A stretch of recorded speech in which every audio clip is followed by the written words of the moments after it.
This is The Weekly Set, an official podcast of TheTotalScreen.com. I wish I was the monster you think I am. You have come here to beseech me? Can't ask for your soul. Madness can be a medicine for the modern world.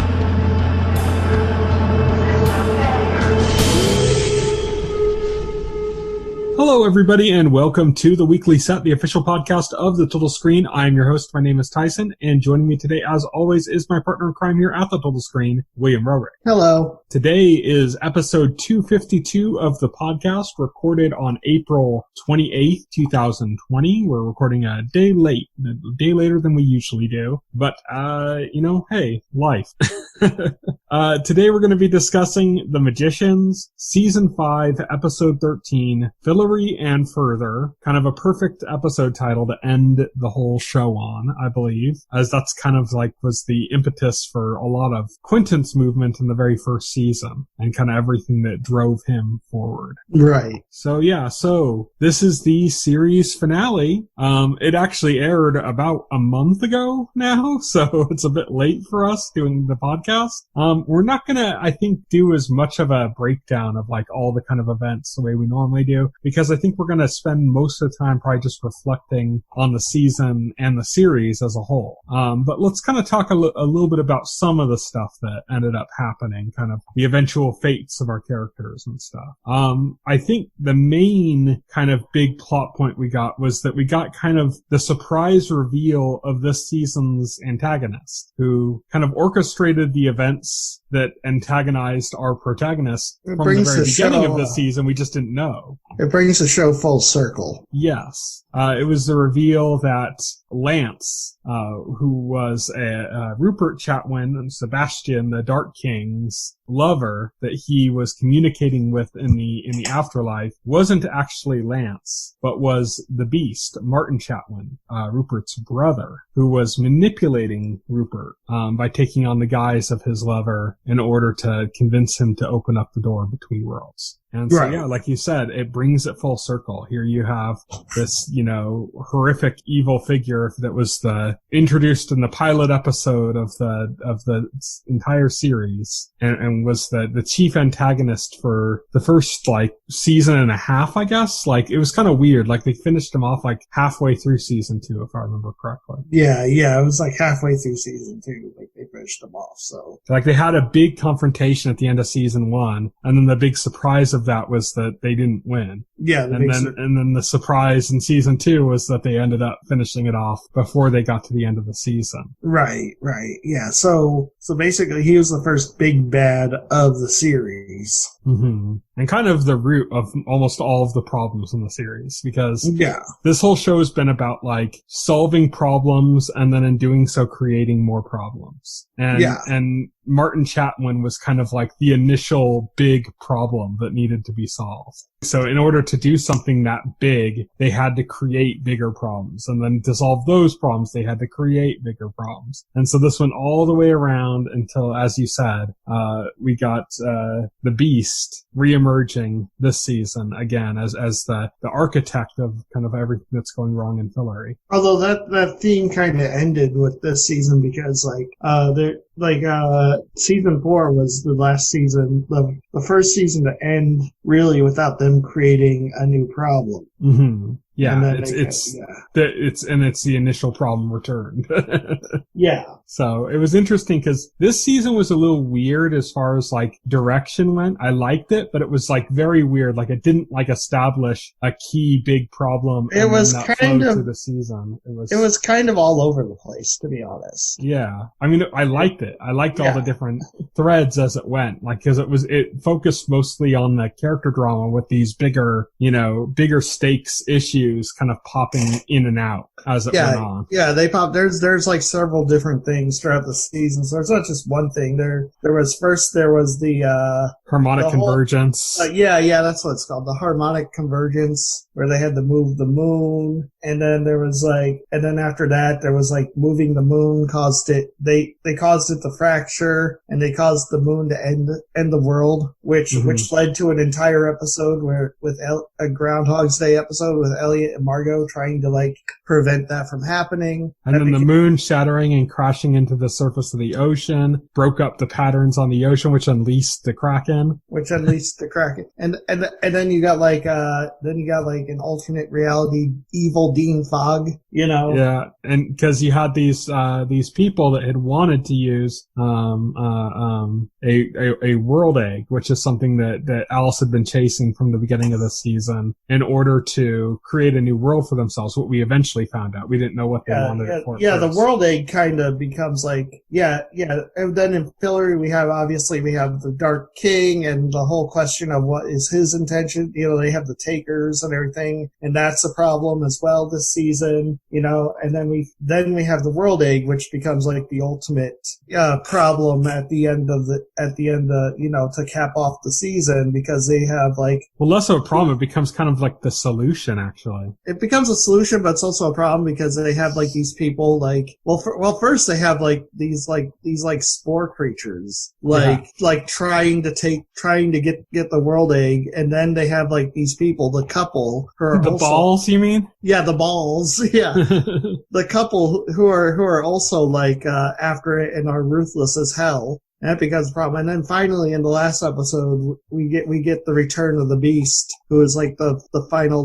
big bad of the season and the final problem of the season and the series. Mm-hmm. And then that ended up the solving the problem of the world egg on Earth, acquiring that and stopping the couple, ended up leading to the solution in the very end. So it's very different structure from the rest of the seasons, where problem is introduced early in the series, early in the season, and then it just follows a through line where they're dealing with other stuff throughout the season, but the main thing is they're trying to figure out how to deal with this main problem. We saw that in season 4 with the monster from the castle that they were in had taken over Elliot, and the entire season kind of revolved around trying to get rid of the monster without killing Elliot in the process. Mm-hmm. And I think the real big message of those seasons was that in order to finally stop the chain reaction of these problems that had occurred throughout each season, that what ended up solving it was Quentin's sacrifice. Right. So something as big as the sacrifice of the protagonist is what ceased the chain reaction. But then you still had kind of machinations from all around. Yeah. That were still surfacing. And, like I said, it ended up being kind of the Beast ended up kind of being the last of those grand machinations at the end of this season. We should talk kind of about the past of some of the other characters and where they ended up, because we went through the season talking about the characters' past, but now we can kind of talk about where some of them ended up. Yeah, I mean, there's obviously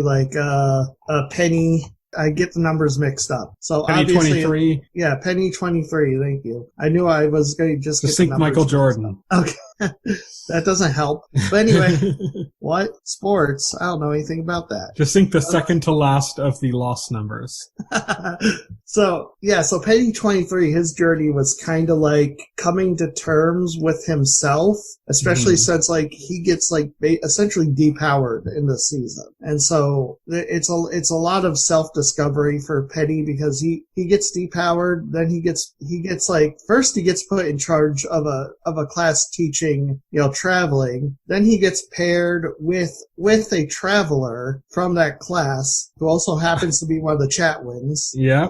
For the season. And then we cap out the season with him reconnecting with his mother, and so it's one big journey of self-discovery for Penny this season. Yeah, definitely. So, and then he ends the season becoming a dad, with Julia. Yeah, he kind of got over his main path was, I think Penny's main obstacle was getting over his fears that were present because of his mother. And the condition of his mother with Julia being pregnant. And when they got where they could realize how they could get around that, that ended up being kind of the end to Penny's kind of real tribulations, you know? Right, exactly. Penny could finally relax and slip into the role of being a father with, you know, and that's the end of his journey. Yeah. So he got, the link between Julia and her child was severed by, Dean Fogg. The real Dean Fogg, who came back when they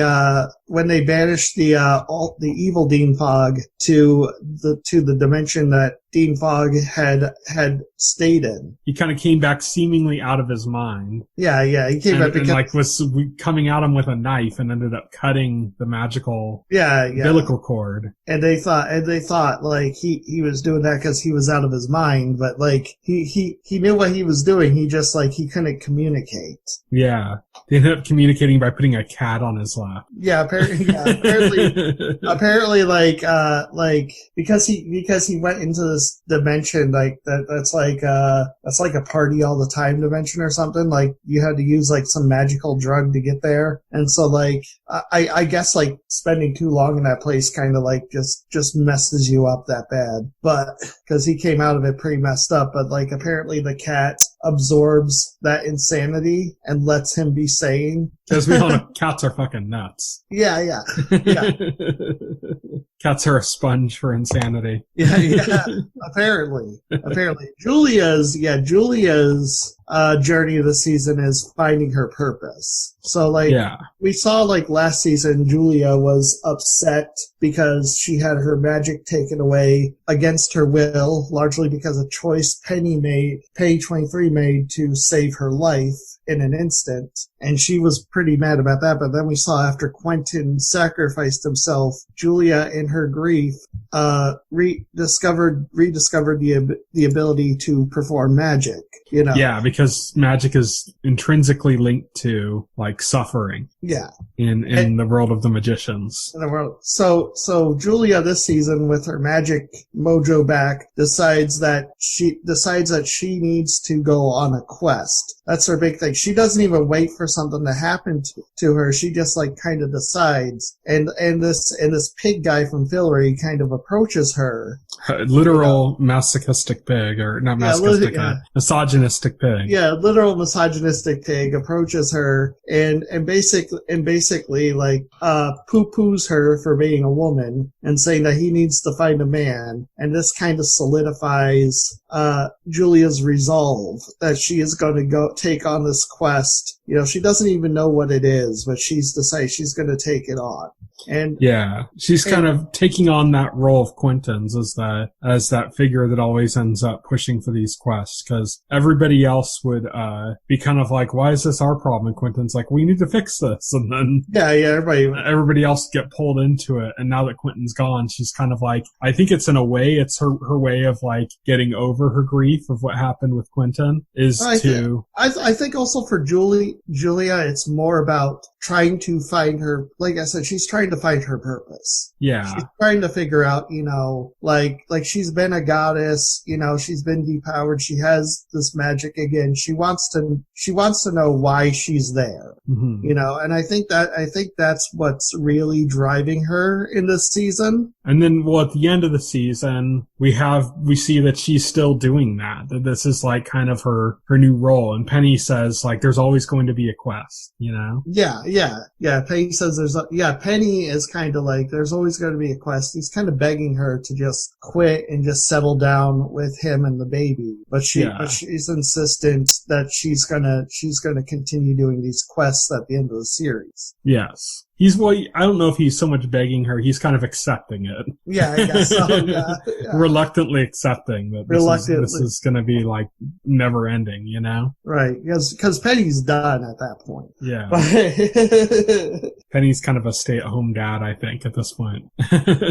Like that's kind of the role he wants, is just to be a father. Yeah, exactly. Let's talk about Alice. So Alice was in a similar position to Julia as to the effects Quentin's loss on her. And, Right. but since Alice was in a relationship with Quentin, a lot of it for her is directly dealing with kind of her grief and her feelings for Quentin and wanting to kind of like put that to rest. And she finds something of Quentin's, a page that ends up being representative of this world tree. And you go through this whole thing and she's trying to she's getting involved in this. There's danger. There's all sorts of issues that are being brought together because of this quest she's partaking in. But we end up finding out at the end of the show that it wasn't Quentin that left that behind for her. It was Santa Claus. Yeah, which recontextualizes it as basically instead of Alice doing Alice just following her boyfriend's wishes,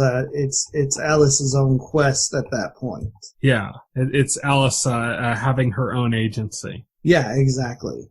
So that's kind of Alice's path in a nutshell. We also have Elliot's path is kind of like the path of, like the three characters most affected by Quentin's loss are we already mentioned Julia, Alice, the other one is Elliot. These are like the three great loves of his life, basically. Right. Like his childhood friend, his girlfriend, and the man he spent an entire lifetime with. Sure. So these are the people that were most directly affected by Quentin's death. You couldn't say boyfriend. Well, I think it's bigger that he spent his whole life with them. That's true. You know, like he went out of the world as Alice's boyfriend, Yeah.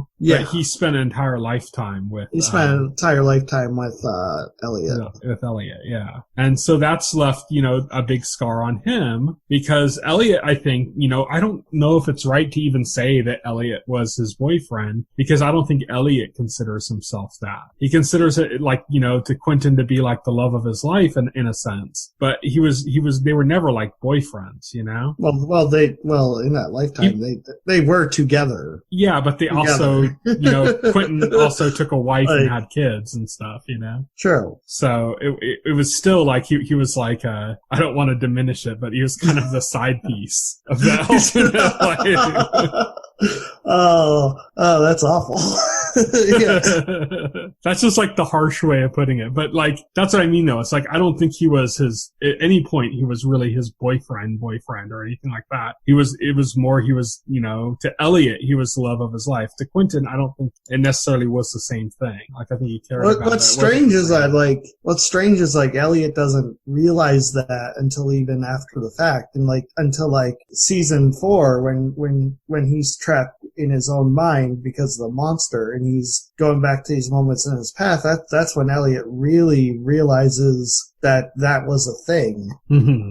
I think it's weird because after it happens in the moment, they kind of they come out of that life and they kind of deny it. And then, in season 4, you get that Elliot witnessing that and realizing that Quentin genuinely cared for him and that he kind of blew him off, and there's this sadness that Elliot feels in that moment. And that carries through to this season because he's still carrying those feelings. Well, I mean, it's like, as I mentioned, the three great loves of Quentin's life were in this show were Julia, Alice, and Elliot. And you could kind of sum up their quest in one word. Like Julia's was purpose. Alice was agency, and Elliot was loneliness. Yeah, loneliness. Elliot, so lonely, he falls in love with one of the main villains of the season. Yes. He's not so much of a villain, but kind of an anti-hero of the season, I guess.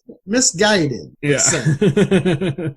A manipulated, a pawn, you could say. But Elliot's the only one who believes in him. Yes. And Elliot's never kind of had a stable love in his life. His relationship with Quentin was never, like I said, it was Quentin was always more into Alice, Right. So yeah. it was never, he never really had that full on, a relationship with Quentin in that way, And then, he had, the starting of a relationship with a guy who ended up being killed and replaced by the Beast, actually ended up being the Beast manipulating him in the first season, you know? Yeah. And so, like, he's never had, like, a relationship that's worked. The closest thing he's had to a working relationship is him and Margot, and they're not romantically interested in each other at all. Right, no. So, but he's never had, like, he's had companionship, but he hasn't had a relationship. Right. And, in fact, you're right, yeah. Like, Margot is his only close friend. He's not really close with anybody else in the group, to be honest. Yeah,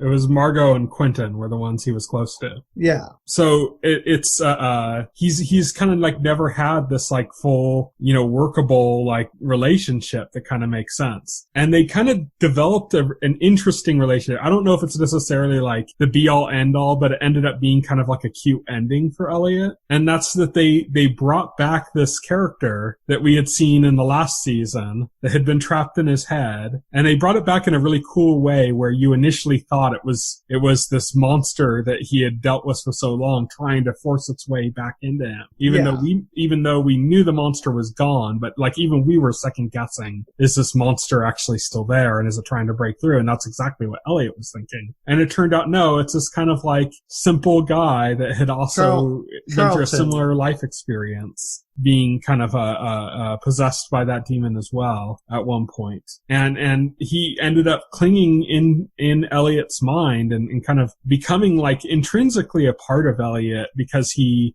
kind of absorbed all of Elliot's memories, like not like magically, but like by being in his mind, being locked away in like the Physicker's house in Elliot's mind. He was basically rummaging through in order to like keep his sanity and going through like, so it's somebody that basically now knows Elliot as well as, you know, Margot or Quentin ever did. Right. You know, like the people that were the most important to him. Now you have this figure that was raised into that position because of that. And so we bring him in as this now. He has this like character that's like, you know, for lack of a better phrase, it's like his imaginary friend that's just kind of pops up there and stuff. He's not imaginary, but I mean, nobody else sees him and stuff. So it's like this figure that's always there communicating to him. Right.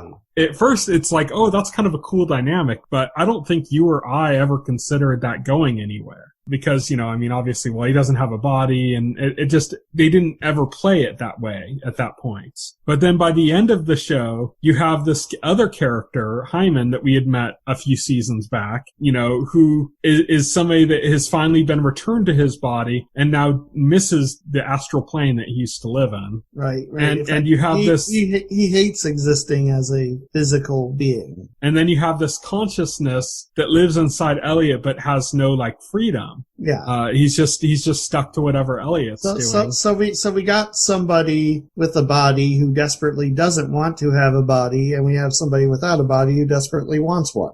That leads to Charlton breaking into the hymen. You had to do that. Yes, I did. I had to do that. So Charlton breaks through the hymen, takes over Hyman's body. Hyman happily goes into the astral plane. I didn't say astral chain this time, yes. Yes.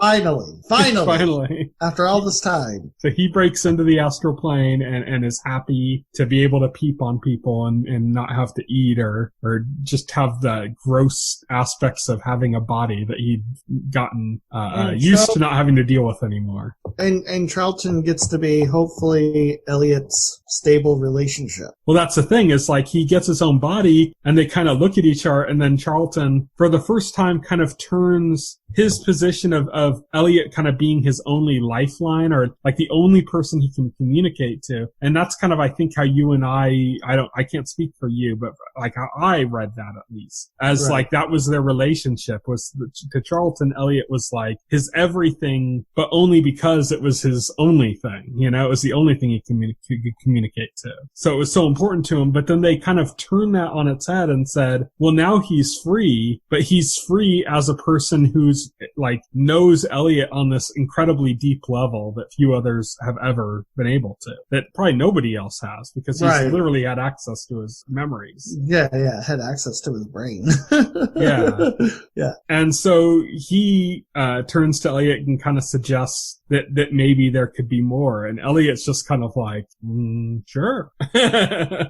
He's just kind of like, I don't think Elliot's like super excited about it, but it's like he's also kind of willing and he's open to it. And now you have somebody that's actually like a caring human being that isn't deranged or messed up in any way, really, and who has a deep emotional connection to him because of both his time in his head, but also the time that they shared in which, you know, he was the only person that could talk to Charlton. Right. So I thought it was kind of interesting and kind of cute, but I don't know, like if the relationship had developed on screen, I don't know if it would have gone anywhere interesting. Yeah, I don't think so. It's just a nice happy ending for Elliot.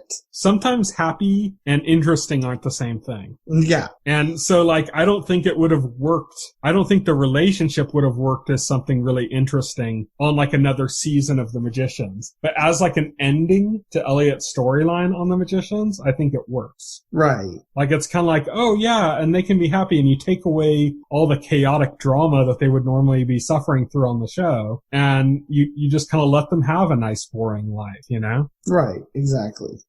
We mentioned Margot as somebody connected to Elliot, so we could talk a little bit about her storyline. And here is kind of a continuation of what was going on last season, which is kind of her relationship being developed with Josh. Yeah. And so it kind of has its ups and its downs. I mean, the biggest strides in the relationship happened in the last season, really, to be honest. Yeah. This season, it was kind of like, you know, little roadblocks put in their way here and there. Yeah. Well, it's mostly like, it's mostly Margot not wanting to talk to Josh about what she said to Josh, I think, last season. It was what she did. A big part of it was what she did by not, that's by not right, looking for them, you know? Yeah, by not looking for them. No, that was this season. You're right. Yeah, that was early this season. Yeah, what she did by not looking for them. Like she said something like she was perfectly fine just leaving Josh in the past or something. Mm-hmm. And that created like a division, you know, where Josh like pretended everything was fine, you know, but then like Margot was avoiding him because she knew that Josh wanted to confront her with that and she didn't want to deal with it. Mm-hmm. And we get the sense that, you know, Josh is baking stuff, you know, Josh is being overly friendly, the whole thing, you know, kind of brushing it off. And, you know, and then there's some quite like Elliot questions if Josh is really concerned about that. And then we get confirmation, you know, when, in the body switching episode where Elliot and Margot switch bodies and Margot's in Elliot's body and Elliot is in Margot's body. We're like Margot as Elliot. Or was it? Elliot Elliot. Yeah, I'm getting confused. Elliot as Margot is traveling with Josh in the woods, and Josh and since Josh thinks he's alone with Margot, he finally confronts her with that. In the way that Margot was dreading the entire time, mm-hmm. But it's Elliot in there, so Elliot kind of makes it worse, you know, with his response. Well, Elliot wasn't able to like just say, "Hey, I'm Margot," because then they would have been permanently in each other's bodies. Yeah. There was a condition on the spell where they could never. You just called him MacGuffin. Yeah. There was a plot MacGuffin that didn't allow him to communicate that to Josh, and then that just because Josh wouldn't do anything. You know, they were on a quest to like chop down this tree, which was supposed to nullify the Dark King's power, supposedly, and Josh was refusing to do that unless Margot heard him out, and like Josh heard what he wanted to hear from Margot, and like Elliot couldn't commit to that, and so Elliot in desperation just kind of tells Josh off like ruins the relationship. Yeah. And then a lot of this season is Margot, like periodically between disasters, repairing her relationship with Josh. That shows kind of her growth as somebody that's not just this badass dark queen or whatever that she kind of had presented herself as, but as somebody she begins the series developed. as sort of like an ice queen, right? Or somebody who doesn't seem to care about anybody but Elliot. Mm-hmm. She kind of starts out as kind of like the snobbish girl, who doesn't have time for anybody. Everybody's like beneath her. And she's always used that as an excuse. So even when she had a relationship with Josh, like in the last season, she kind of played it off as like, oh, I'm just doing this for shits and grins, Right, I'm just doing this for fun. And, she just kind of didn't want to put like a stronger label on it. And this season kind of like after Elliot kind of fucked up their relationship, she had to kind of redevelop it. She kind of had to come into it more honestly, at least honestly with herself, as like, this is something she actually really does care about. Yeah, because at the end of the series, at the end of the day, she is a person who does genuinely care. Mm-hmm. And you can see that in the way like she gives Josh her eye. So she gives her a sandwich and she gives him her eye.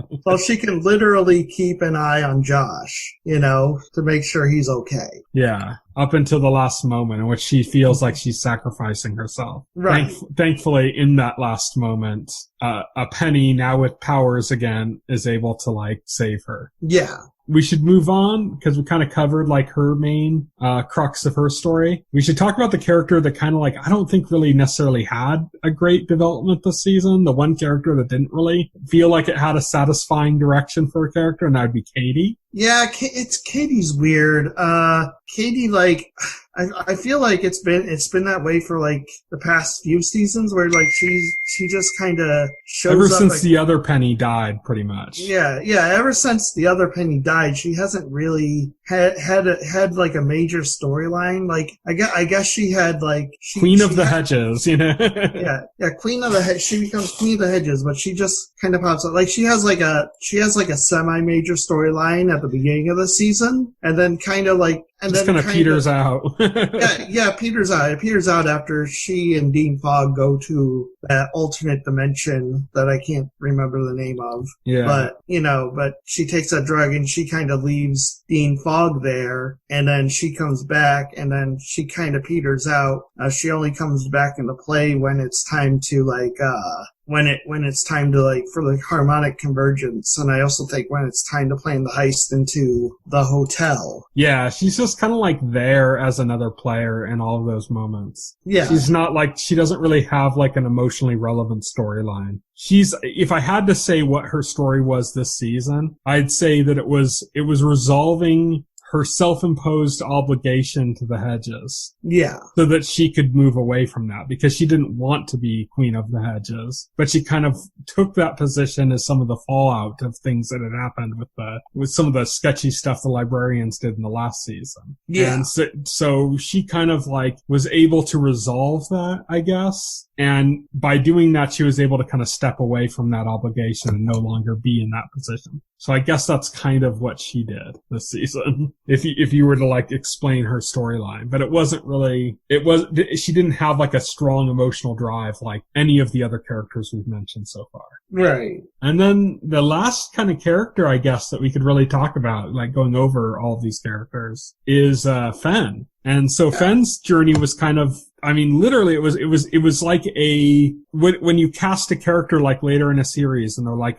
they go from being like, they're like a guest performer to like a recurring cast member to like a regular. That was kind of her journey this season. It was like the same kind of journey that like an actor would have going into an existing show. Fen's interesting in that throughout the season, she comes to the realization that she's basically a third wheel, or that she's being treated like a third wheel. Mhm. And upon that realization, she reasserts herself to the group and basically forces the group to take her more seriously. So in a sense, like her journey this season is in becoming a main character. Yeah. Yeah. So it's not a journey as a main character to do this, it's a journey to become a main character of the series. She actually kind of took a lot of the Quentin roles. Yeah. Like they needed an expert on Fillory, and that was Fen, whereas before that would have been Quentin. Yeah, that would have been Quentin before, yeah. But since Fen is actually from Fillory, and the only one there from Fillory, she becomes like the expert. By the end of the show, she's the mother of Fillory. Yeah. She's the mother of the new Fillory. The new Fillory, yeah. They create the new world, which has like fields of bacon, apparently. I like that they were talking about how that was, they said like, oh, like, I didn't know Fillory had that. And she's like, oh no, that's me. Yeah. Oh no, that's me. I just like bacon. I just like bacon, yeah. So yeah, it was interesting how they were able to kind of pull together like Alice, most directly Alice and Fen together, but also like Margot and other people that kind of be an influence in the creation of this world. Yeah. So, this new Fillory, but like I said, like Fen was the, technically they call her like the mother of the new Fillory because she literally kept the world seed warm inside her. Yeah, she literally put the world seed in her baby hole and kept it warm. Let's just say. I love how Margot put that. Like she was all like, I think you should be in charge of how we're gonna do this because I mean, hell, you had the world egg in your cooch. So when we see the new world, we see on it Alice, Fen, Margot, and Josh are on this new world. Isn't Katie there too? I can't remember. I'm not sure. Yeah, Katie's, that's how irrelevant Katie's become. Yeah. Yeah, like was she there? I don't know. But Katie's probably there. Cause I know for a fact that, Julia and Penny weren't there and neither was Elliot. Yeah, those are the main ones right there. It was Margot, Fen, Josh. Those are kind of the main ones there. Yeah. Maybe Katie. Who knows? But anyways, yeah. So they're on this world, but nobody's in it. It's uninhabited. It's just the world. They destroyed Fillory. Well, it's a whole new world. Yeah. They destroyed the old Fillory, and that whole thing came crashing down. We got that reveal of the Beast as being kind of behind the plan and stuff, but he didn't really last long. He wasn't really able to do that much. I mean, yeah. He kind of created one major casualty in that. He killed the head librarian, Zelda. Yeah. She sacrifices herself so that the rest could escape. Mm-hmm. But yeah, he doesn't get to do much before they destroy Fillory with him in it. He killed that immigrant girl that liked Peter Parker in the Sam Raimi Spider-Man movie. Yeah. Because it's all connected. Oh wow, I didn't realize that was even the same actress. Yeah. She looks a lot older in The Magicians. It's weird. Well, she is. I mean, Spider-Man was 2000? Jesus so Christ. she'd be 20 years older. But Tobey Maguire doesn't look that much older. Have you seen him recently? No. When was the last time you saw him? I don't know. When's the last time he's been in a movie? Probably about 5 years ago. I have no clue. He hasn't really been all that active recently. Yeah, he hasn't. He was like, I'm done with this. I think he's just doing some small indie projects and working behind the scenes now, I think. But yeah, it's all connected. But yeah, so the Beast dies with Fillory. Yeah. It looks like Rupert is as well, but they kind of did a cool twist on that. And they kind of revealed it very quickly. Like it looked like Rupert and the Beast and all of them were going to die. The Beast got like crushed by a pillar. Rupert was there just kind of like laying there accepting that he was going to die and everything. And they're like, there's no escape. They're what's going to happen? They're just gone or whatever. And then it ended up, we had like a moment in which as some characters I think it was, Penny and Julia were talking about like something. I think it was them, and they just showed in a quick flash that Rupert was with his sister in that time bubble that she exists in. Yeah. So it said something about like maybe he's with somebody that loves him or something, and then you see him just kind of sitting and having. Yeah, he's with Jane Chatwin. Yeah, they're just kind of like having tea in a time bubble. Because I know you forgot her name. Yeah. But yeah, so that's fine. They just having like tea in a time bubble. He's with Ross from Game of Thrones. Yeah. It's all connected. It's all connected. It's all one universe. They're plotting Joffrey's murder. Yeah. So we find out that he does survive the Dark King. And, even though he's not with Elliot, that relationship just wasn't meant to be. Yeah. He's just kind of, it's kind of like purposeful because it's like he did something really fucked up for a personal reason. He was manipulated into doing it, but he did it. And so like his kind of time in this now time bubble is kind of like his purgatory. Yeah. It's kind of like he doesn't deserve to be in hell, but he doesn't deserve to be in the new Fillory or to move on either. So now he's kind of trapped in this purgatory. Right. He doesn't deserve a happy ending. Yeah, but he doesn't deserve a bad one either. So he's just kind of got this meh. He's in the middle place. Yeah, he's in the middle place. Yeah, exactly.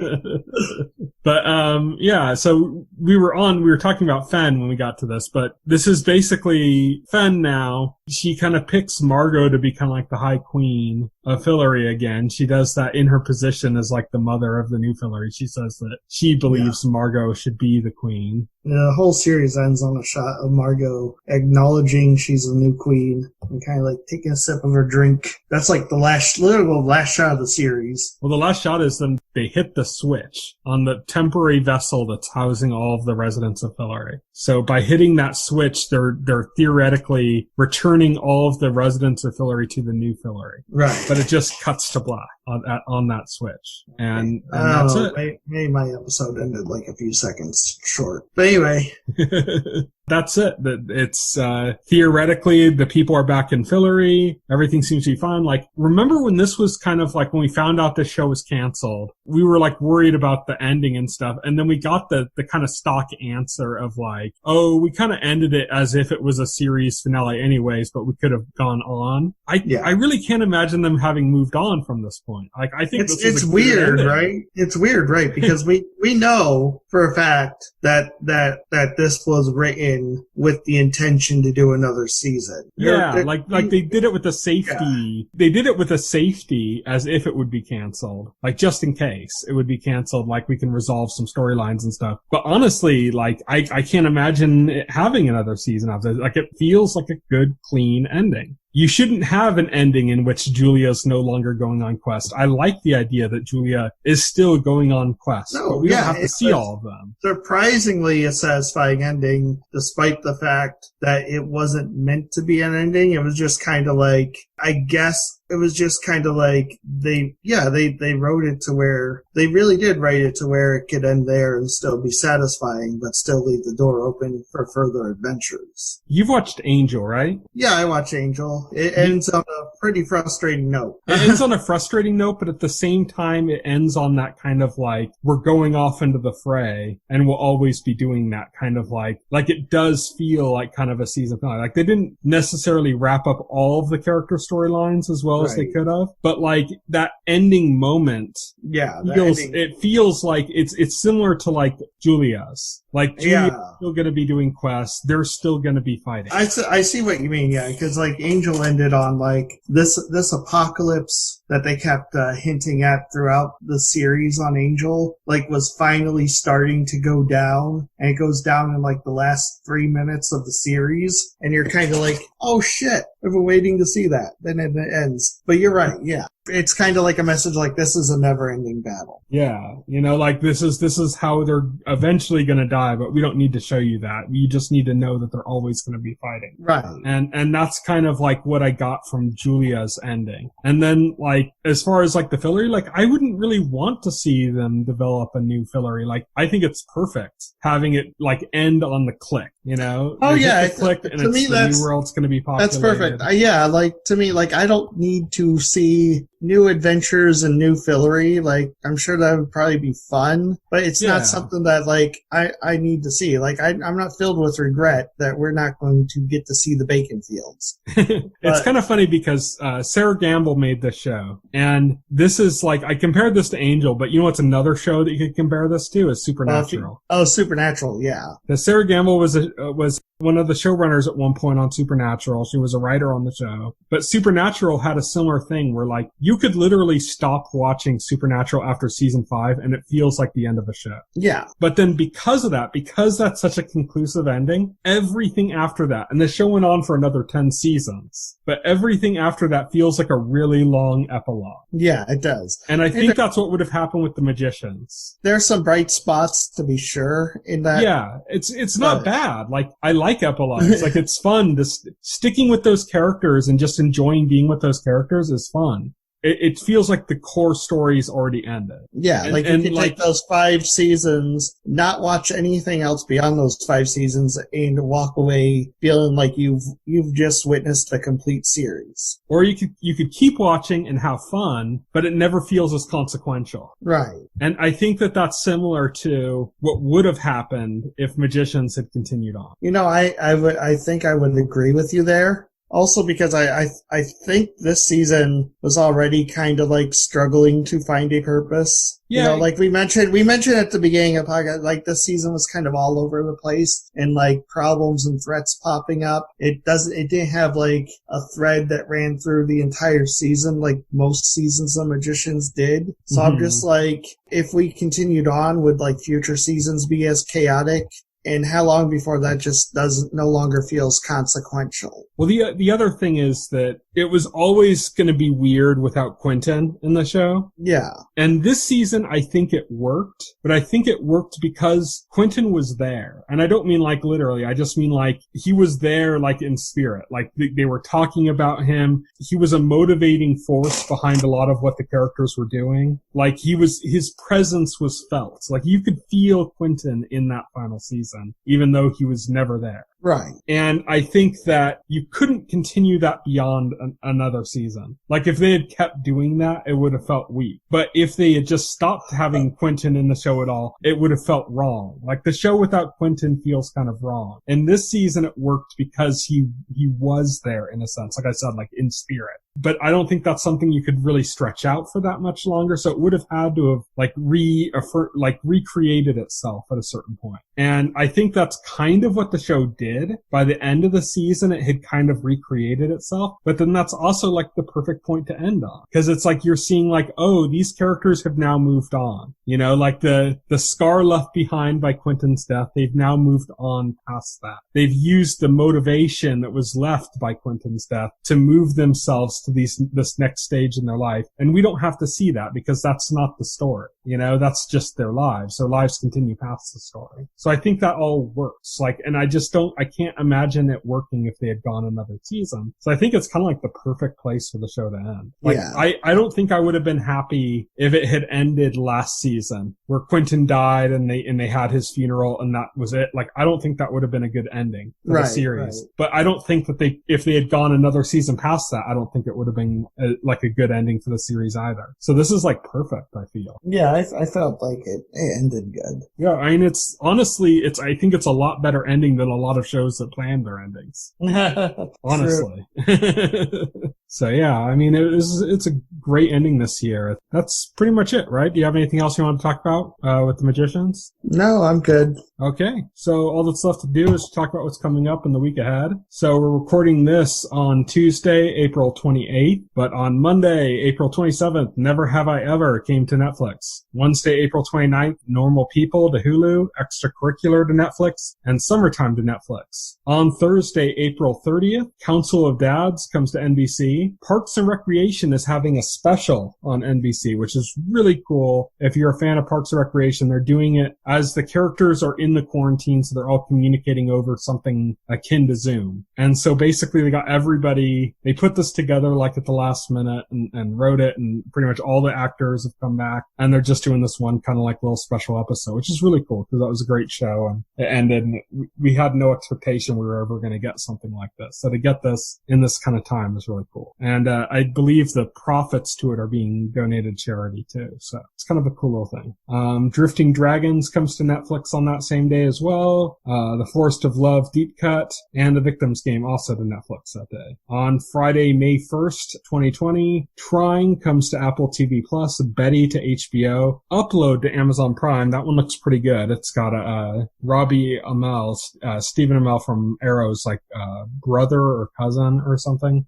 He's kind of the main guy in it, and I've mentioned this before, it's like San Junipero, the series. Yeah. Somebody gets uploaded as they're dying into a mainframe that's held for people that have died. So yeah, that'll be interesting. Almost Happy comes to Netflix, Into the Night to Netflix, Medici to Netflix, Reckoning to Netflix, and Hollywood the miniseries to Netflix. It just seems like Netflix has pushed up a lot of their content. Yeah, well, it makes sense because Netflix is really capitalizing on the fact that everybody's at home, and their subscriber base even grew more than expected during this period. Yeah, they had 15 million subscribers. So yeah, they're really making sure to capitalize on the current situation. They can't really produce new content, so they're putting out everything they kind of have. Yeah.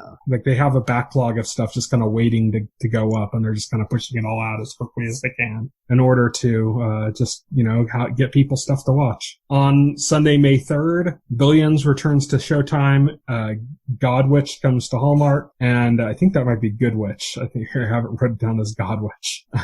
Why make billions when you can have millions? and also on that day, Rick and Morty returns to Adult Swim. Then on Monday, May 4th, Creepshow comes to AMC, and Reno 911 comes to Quibi. This is the same cast returning, so it's not the old episodes. These are new episodes, but they're that shorter format on that weird Quibi app where you can watch it. That works for Reno 911 because Reno 911 was basically a half hour of short skits strung together. Yeah, it was a sketch comedy that was elongated. Yeah, that was a lot. Yeah. It was kind of it was a sketch comedy, but it had a single theme. So it was basically they're cops, and every sketch involved the same characters, but they were basically different sketches strung together in 130 minutes. It wasn't a singular story that ran through a 30-minute episode like you would typically find. Yeah. This is on Quibi though, which is... Yeah, so it worked for that reason. It works for Quibi because they can just do a sketch or something and just put up on Quibi. It doesn't have to be 30 minutes now. We'll have to see how it works for Quibi though, because Quibi's not necessarily doing too hot. It's weird. Yeah, it's weird though because I read Quibi got over 2.3 million downloads in 2 weeks, where it's May and Stadia just reached the 1 million downloads for its app. Yeah.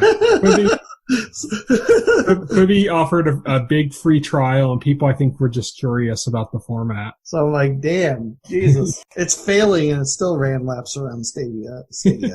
God. Okay. Well. Yeah, but that's Quibi. Quibi announced they broke their whole thing about not about only being watched on cell phones. Now it's going to be coming so you can watch it on Chromecast or Roku or whatever. I mean, that makes more sense. I mean, they were being stringent, sticking to that whole only on the phone thing, and it was kind of stupid. Right, yeah, because their whole gimmick was this is going to be entertainment that you're going to watch on your phone, and that's why everything on it is short form instead of long form. And then they happen to release when everybody's stuck at home. Yeah, exactly. We'll have to see if Quibi does okay with, as they support, watching their shows actually on TV, and as they get something like an existing property like Reno 911 that's kind of beloved, but never, it was never a huge show, but it was beloved. No, it was beloved. It was kind of niche. It was on Comedy Central, and, but, I mean, I guess, when did that air? In the 2000s? Yeah, earlier, I think. Early 2000s, yeah. So I think, there's some nostalgia for that. So there's fans of that for sure. Yeah, we'll have to see how that ends up working out for Quibi. But on Tuesday, May 5th, Turdy Works comes to True TV. Have you heard of the show? No. This is the I can't believe this is actually a show thing. This is a reality show, which I normally wouldn't put on the list, but I had to put it up just so I could talk about this. You put it up because of the title. Well, the title fits. And I already hate this. It's a reality show about a woman who picks up moose shit on the road and turns it into art. Why? And sells it. And this is how she makes her living. Why? and what the fuck? Some woman can walk around and pick up moose shit and put it on a fucking, painter board and make money, and I'm over here struggling? That doesn't make... Yeah, this is Turdy Works. This is a real reality show coming to True Jesus TV. Christ! I gotta go around I should walk around the neighborhood and pick up everybody's dog shit and just make art with it and make a bunch of money, because apparently that's the thing to do. Yeah, as long as you're like an old hippie lady, then people will think it's authentic and they'll buy it from you.